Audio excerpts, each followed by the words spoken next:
Hey bosses, how you doing? Thanks for coming out, you guys. Really appreciate it. I'm just gonna say that I'm probably gonna do some more controversial stuff than usual, so if you're easily offended, buckle up.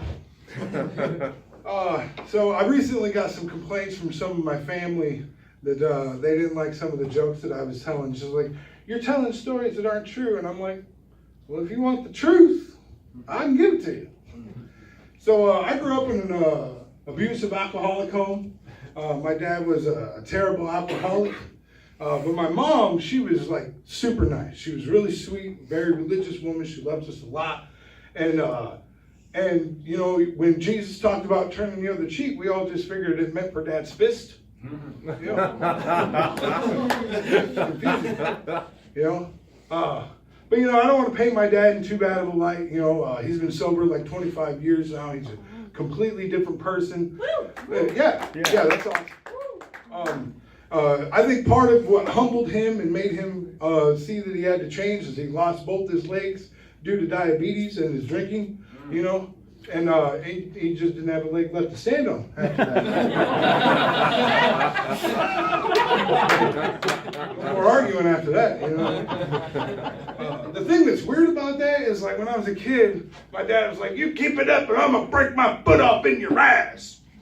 Now we can actually do that, and it's weird. And I'm just waiting for the day that it happens, that he gets mad at somebody and he breaks his foot off in their ass, and then he tries to go home and explain to my mother what happened, and he's definitely going to put his foot in his mouth trying to explain himself. And again, he won't have a leg left to stand on. That's what I'm talking about. It's not going to work out for him, you know.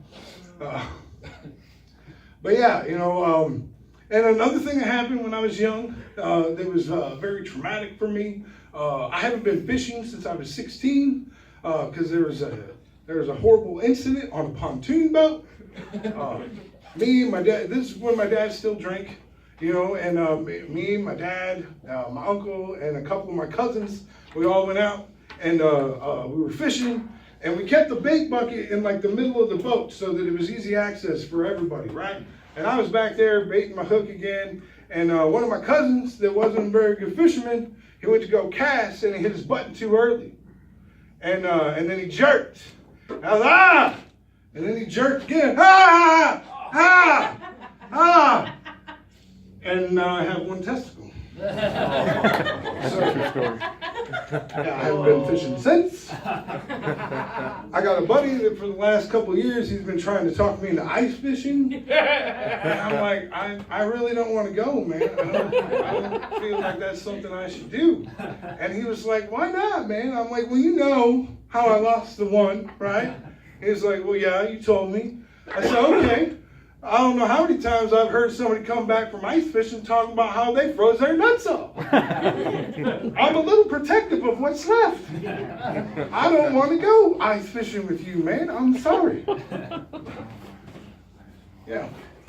So recently divorced, so that means I've been doing the dating scene a little bit. Yeah.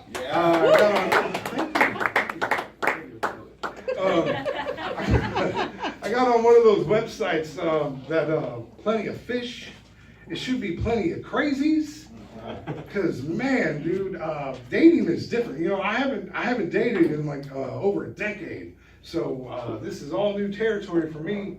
And I went and saw this girl a few times. And then she invited me over to her house. She had some stuff. She recently moved. She had some stuff in the basement she wanted to bring up so she could unpack. I was like, yeah, I can be a man and help you move them boxes, you know.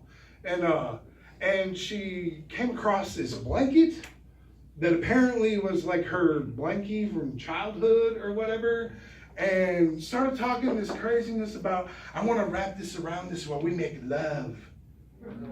No, that's weird. That's not going to happen. I'm glad I could help you move the boxes, but I'm going to go. That just sounds creepy. That's a mindless fantasy I never had. You know what I'm saying? But I'm one count, everybody. Have a good night.